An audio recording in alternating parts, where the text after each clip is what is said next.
Yeah, that's right. I left my soul killer 9 to 5 job to try the impossible, because my plan is to make a game that's actually good. Now, I don't have any experience and I can't code, but smart people say you learn it when you do it, right? And who am I to argue?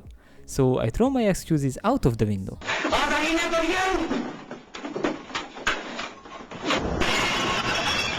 Now that I'm done with that, I need a genre. I could make a racing game or even a single player FPS game, but no, that would be too easy.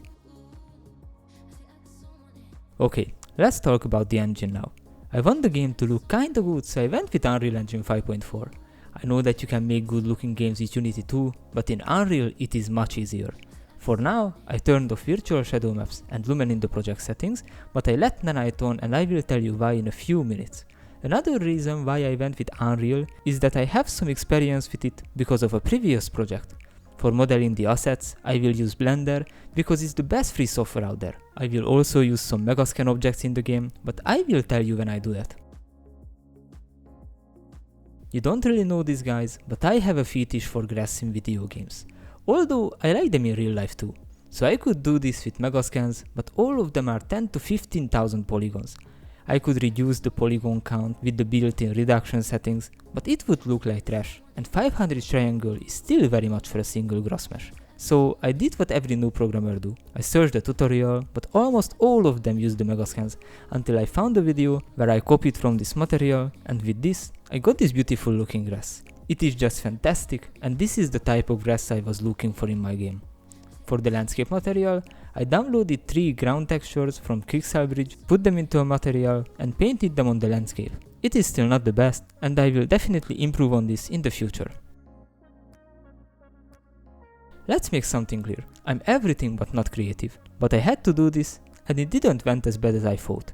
I downloaded Blender and watched every single tutorial video about how to make a little wooden house. And after those videos and almost 15 hours later, I got this. To be honest, I'm kinda happy with the result, because literally, this is the first house I made in Blender.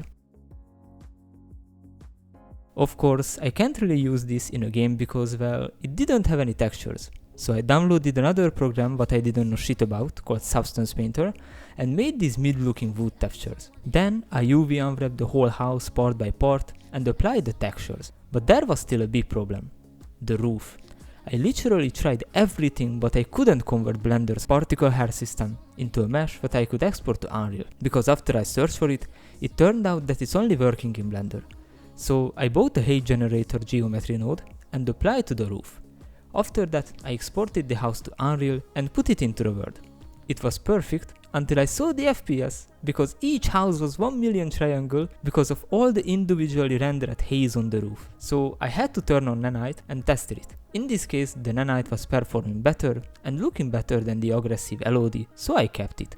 Also, I managed to paint this road to the landscape and put the houses next to the road so it looks as an actual village. But a horror game is not a real horror game if there is no darkness. So I made this night scene and made some torch with Niagara system. I put a few of them onto the house walls and it looks like this. I even put a custom material into the light, so now, as you can see, it's flickering. And of course, it is not creepy without some good old fog. So we ramped up the value to 150 and then I applied the cooling volume so that we don't render the houses that are not seeable because of the fog. Then I downloaded the FSR 3.1 plugin just for fun to test it, and I was able to make it working. And the result is very satisfying. At quality mode with frame generation, it looks like native 1080p and doubles our FPS. And after all, here is the scene we got.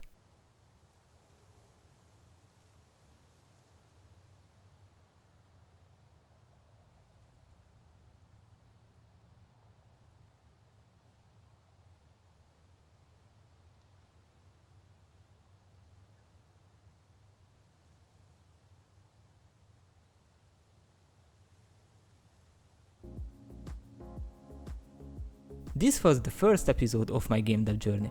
I'm very glad if you watched this video till the end, because it was a lot of work to get something like this as a beginner. If you enjoyed the video, please leave a like and subscribe to the channel, and don't forget to comment what do you think about it. See you in the next one.